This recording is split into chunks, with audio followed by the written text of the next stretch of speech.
You're looking at an addict, but not to drugs, something much harder and much more noble. Chat, this is about Drug Schedule dealing. 1. It feels good Schedule to 1's got supply a the drama. community with product that they really want. This ain't a game, treasure. hold on.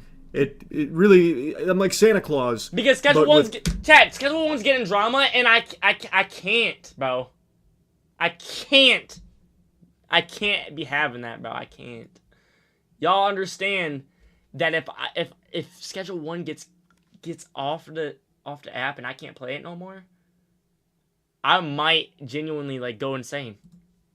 Smokable items that they really enjoy. Back Eek days. Schedule 1's got me in a titty 10p. twister. I love that game so much.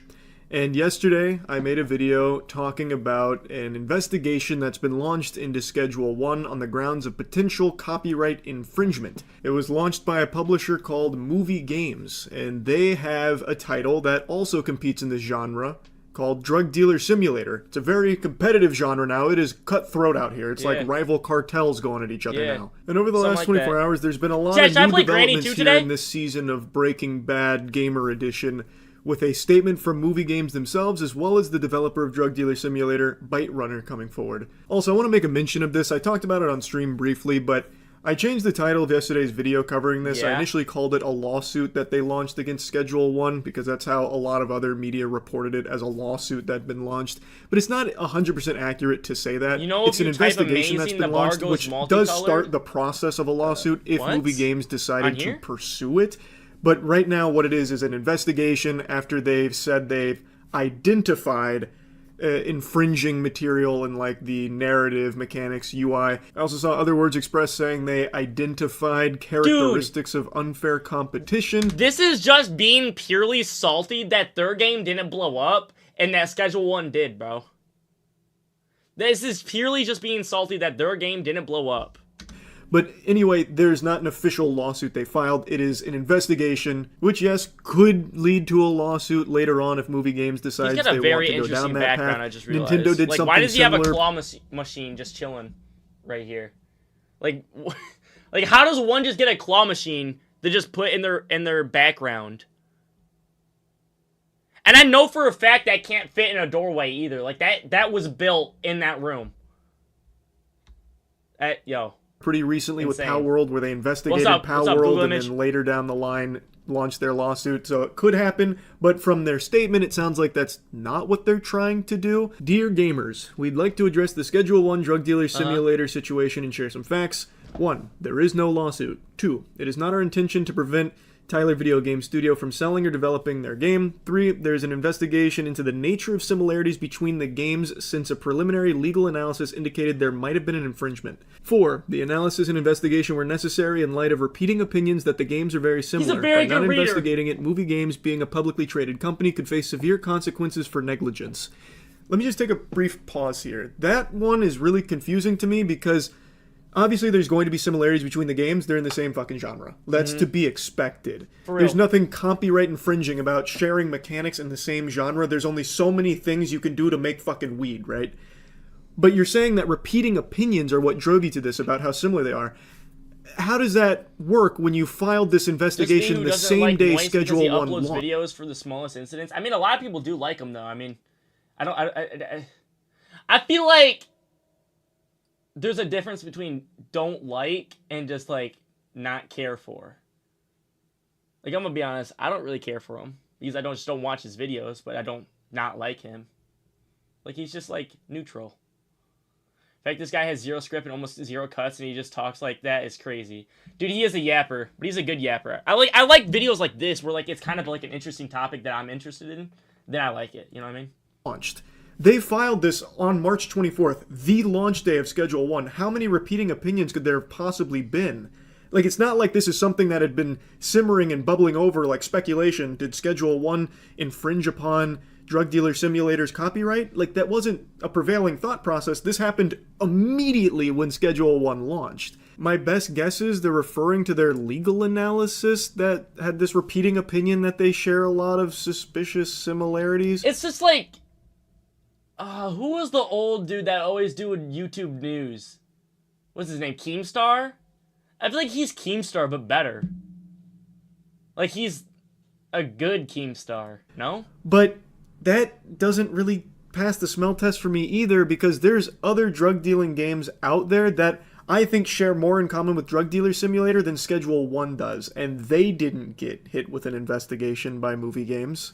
And another thing that really baffles me, why just Schedule 1? From what I've seen, I don't think Movie Games has gone after other drug dealing simulator games, like Weed Shop, for example, a game near and dear to my boners. Weed Shop and Drug Dealer Simulator also share a lot in common. Like a lot. You got me hooked now, buddy. But Weed Shop didn't have Movie Games knocking on their door, taking a peek under the hood to make sure everything was, A-OK there with no infringements. And while I understand companies have to defend their copyright, otherwise they're going to lose it, and it's a big problem for them. It's something I'm very well aware of. I've talked about it before. Yeah. This doesn't really feel to me like a case of them doing that just for the sake of, doing their due diligence, making sure, no one tries to hit them for negligence. Because they haven't done this for any of the other drug dealing games. That's what I'm saying, bro. There's Shop, no reason. That do it's share literally similarities, just a lot of similarities. It's literally just out of jealousy that they're lawsuiting this Drug Dealer Simulator. This game. It seems bro. like it is specifically targeted at Schedule 1 and none of the others. Exactly. Anyway, though, to number Schedule 5, 1's they the said most popular. The above was communicated only via SP, a stock market communication system where we are obligated to publish such information for full transparency. Not publishing it would also be a case of negligence. From there, it was picked up by media and in some cases wrongfully reported as a lawsuit. And then number 6. The above is handled only by Movie Games, the publisher, not Byte Runners, the developer of Drug Dealer Simulator. The developer is not involved in it whatsoever. There's no ill will towards Tyler. We even emailed them best wishes shortly before the release when the game was already huge, but before the investigation was deemed necessary. However, we are obligated to perform this investigation, act accordingly to the scope of the infringements if it's confirmed, and inform the public about it via SP. So, there's quite a bit I want to say here. So number 1, they're 100% right on. There is no lawsuit. They have not filed a lawsuit. It is an investigation. Could lead to a lawsuit if they choose to, and that's something they mentioned at the end. They might go down that path, or maybe they'll ask Tyler to change certain things about the game.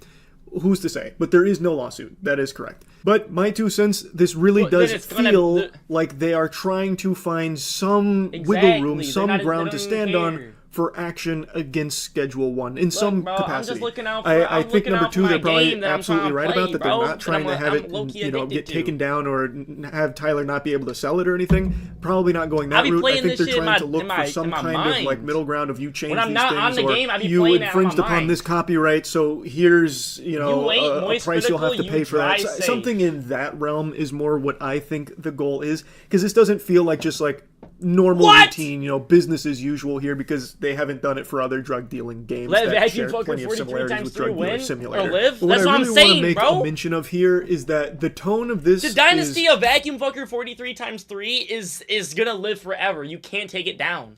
All right. Far more friendly than the investigation seems. This seems like they're trying to just, hey, we love Tyler and what he's done with Schedule 1.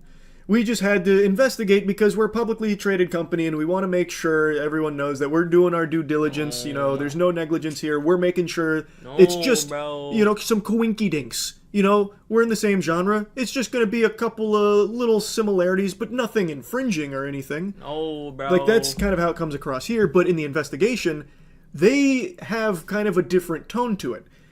Instead of saying, we're just checking things out to make sure, they explicitly use the word identified. In 2 instances that I can find on the How have you investigation identified report, something? there has been a mention of they identified unfair acts of competition, and that they have identified several elements that were used that infringed on their copyrights, like in story, mechanics, and UI. That's very different than just saying, hey, we're just checking things out. Hey, we're just doing a little perusal here. Maybe it's a mistranslation. I think that's definitely possible here from the initial reports. This guy's got some thick But when you say eyebrows. things like you have identified I wish I had the thick eyebrows unfair like him. acts of competition, you have identified several elements that were protected by He's got copyright. a thick mustache. That's too, already though, so, saying you have found things that Shoot. you believe there is an issue with. And now you are investigating further in case there's more, or to analyze the extent of it. Whereas in the statement, they portray it as though this is just something they need to do as a publicly traded company because there's similarities and they want to ensure there's no copyright infringement. They talk about how there may be copyright infringement, so they just needed to check and make sure. Whereas in the investigation report, they do explicitly say that they identified the usage of several things that were protected by copyright. So, like, to me, that's just a little contradictory. I think that conflicts a little bit there. Now, again, it could be a mistranslation. Okay, now I think he's just gonna start yapping now. But I mean, it's just like, dude, don't take down my game, bro. My mental is like, you know, it's up there. Whenever I play that game, I'm just happy. I'm very happy. And then when I sell a jar of weed, I just the like, I feel enlightened. I feel lifted. My spirit is lifted, you know what I mean? Schedule 1 is all I know. Crack, cocaine, horse cum, weed. Like, exactly. That's what I'm saying, bro. That's what I'm saying.